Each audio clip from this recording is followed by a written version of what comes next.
자, 어저께 발언의 의미를 한번 먼저 정리를 해봤습니다. 모든 길은 처음엔 길이 아니었다. 아까 그 보신 영상 있잖아요. 한 네. 번 더 보시고 갈까요? 네, 보고 가는 게 나을 네, 것 같은데요. 네. 정치 경험 없다는 비판이 세상 모든 길은 처음에는 다 길이 아니었습니다. 많은 사람들이 같이 하면 길이 되는 거죠. 그리고 진짜 위기는 경험이 부족해서 라기보다 과도하게 계산하고 몸살일 때 오는 경우가 더 많았다고 저는 생각합니다. 여의도 국회 이제 법사위에 네. 참석을 하면서죠. 네, 맞습니다. 어저께 이제 연말에 이제 처리해야 될 법들이 몇 개 있는데 네네. 어제 그 국회 법제사법위원회에서 이제 장애인 관련 법들 네. 뭐 이런 법들 6개 법안을 통과를 시켰습니다. 네. 당연히 그러니까 해당 부처 장관인 네. 한동훈 법무부 장관이 나왔고 저게 이제 그 법제사법위원회 출석하기 위해서 국회 들어올 때입니다. 네. 국회 들어오는 길에 저렇게 진을 치고 기다리고 얼마나 기자들이 질문할 게 많았겠습니까? 맞습니다. 그저께죠. 그러니까 지금 뭐 그 국민의힘이 뭐 원내 연석회의, 네. 그러니까 원내 그 의원들하고 그다음에 또 200명의 그 원외 당협위원장들 다 불러가지고 연석회의 해서 누구를 비대위원장으로 해야 될 거냐 그 얘기를 했었고 바로 한동훈 법무부 장관이 유력한 비상대책위원장의 후보로 거론이 됐습니다. 네. 그런데 일각에서 아니 한동훈 장관은 당원도 아니고 정치 경험은 하나도 없는데 네. 어떻게 비대위원장을 맡기냐. 맞습니다. 못 맡긴다. 네. 경험이 부족해서 안 된다라는 의견이 나왔고 네. 그거를 기자들이 물어본 겁니다. 네. 그랬더니 모든 길은 처음에는 길이 아니었습니다. 네. 그리고 뭐 진짜 위기는 오히려 네. 경험이 부족해서라기보다는 몸을 사릴 때 과도하게 계산하고 몸을 정확한 사릴 거죠. 때 오는 경우가 더 더 많았습니다. 네. 이게 아까 얘기했듯이 루신 네. 고향에 나오는 소설 예, 예. 단편이죠. 이거 고향에 예. 나오는 대목을 이제 인용을 한 건데요. 자, 그러면서 이런 얘기를 했어요. 일단 제가 어떤 제안을 받은 건 아닙니다. 특정 정당의 비대위 구성에 공개적으로 드릴 말씀은 없습니다. 없습니다. 예. 정치 경험 없다고 하는데요 하니까 그런데 그 경험에 대해서 말이죠 라고 하면서 이제 이렇게 없는 길을 그렇군요. 일반론을 얘기한 거거든요. 네. 그러니까 비상대책위원장에 대해서는 네. 제가 뭐 특정 정당에 대해서 네. 제안 받은 것도 없고 말할 네. 것도 없고 그렇지만 일반론을 얘기했으니까 더 좋네요. 이게. 그렇죠. 예. 네. 그다음에 또 이제 그런 얘기도 했어요. 지금까지 공직 생활을 하면서 공공선을 추구한다는 한 가지 기준으로 살아왔다.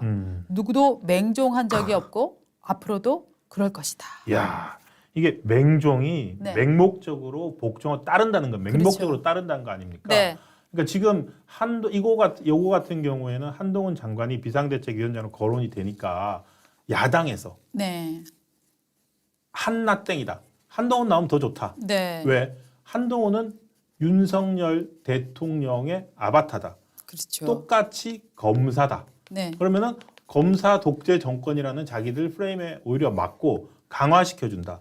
그러니까 윤석열 아바타다라는 식으로 얘기를 하니까 그거에 대한 답으로 맞습니다. 들려요. 저는. 심지어 이준석은 뭐라고 했냐면은 예. 지금 윤재옥과 한동훈과 윤재옥이 어. 앉아 있다고 생각해봐라. 이거는 검경 합동 수사 본부다.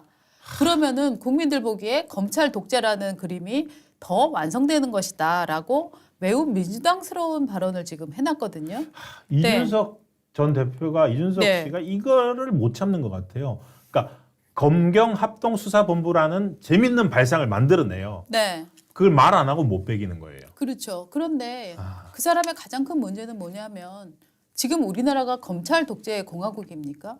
그거는 정말 범죄자들이 많은 특정 정당에서 얘기를 하고 있는 거잖아요. 그렇죠. 곧 감옥에 들어갈 사람들이 감옥에 들어가지 않기 위해서 주장을 하고 있는 프레임이에요. 근데 그 프레임을 전직 국힘 당대표였다는 사람이 지금 그 프레임을 완전히 활용해서 거기다가 숟가락 얹어갖고 지가 더 활용해 먹고 있는 거예요.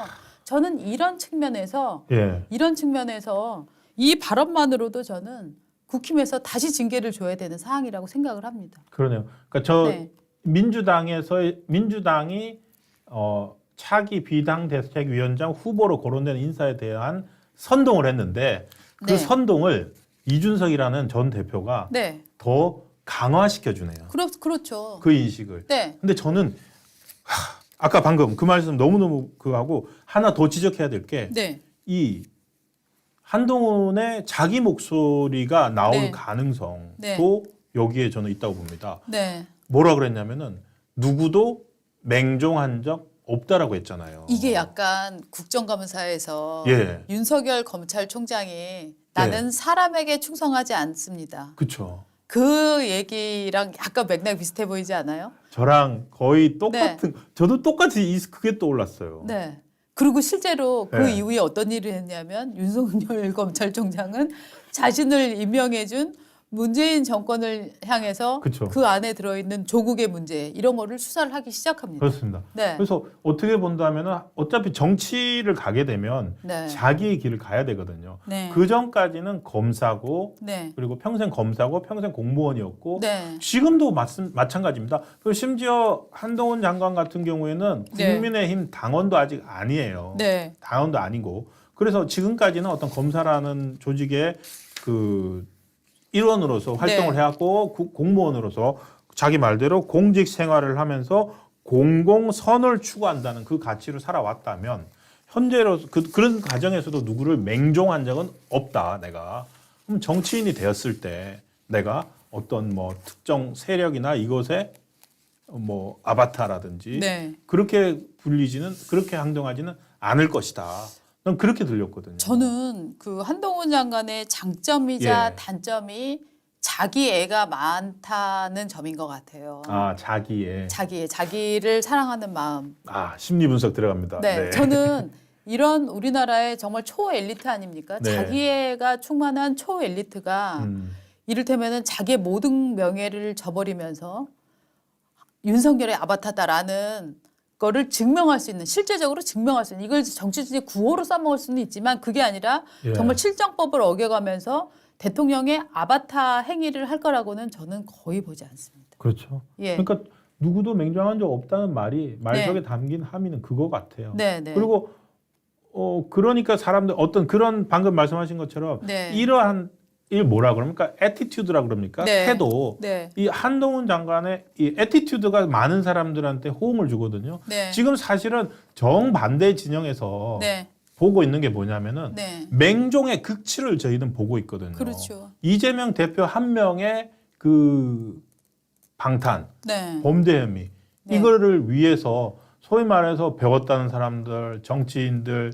그리고 뭐 거기도 법조인들 많습니다. 맞습니다. 엘리트들 그다음에 언론 출신들 이런 사람들이 네. 그냥 이재명이랑 한 명을 위해서 맹종하고 있는 거잖아요. 맞습니다. 맹종은 바로 그쪽에서 하고 있는 거고. 바로 그 점도 어저께 지적을 했어요. 저한테 네. 그렇게 지적을 하시는 분들이 주로 민주당 사람인데 그렇게 얘기했잖아요. 그렇죠. 네. 제가 한동훈 장관 했던 말을 제가 다시 반복하고 있었네요. 네, 네. 아니 그러니까 맹종이란 말에서 네. 그 두 가지가 딱 떠올랐어요. 예. 아까 방금 말씀하신 대로 그 사람에게 충성하지 않는다라고 했던 윤석열 검사 시절 윤석열. 네. 그리고 두 번째가 맹종은 저쪽 애들이 하는 건데 왜 맹종? 그래서 이 맹종이란 단어 선택이 네. 양날의 검이었던 것 같아요. 맞습니다. 맞습니다. 그런 데서 한동훈 장관의 어떤 그 언어 구사 능력, 네, 네. 그러니까 법정에서 상대방을 공박하는 논리와 감성의 칼날을 두 개를 다 가진 네. 그 양날의 검을 가진 검사가 이제 정치판으로 나오기를 네. 목전에 두고 있고 어제 그 기자들 앞에서의 발언은 바로 그 등판을 네. 앞둔 선언이 아니었나.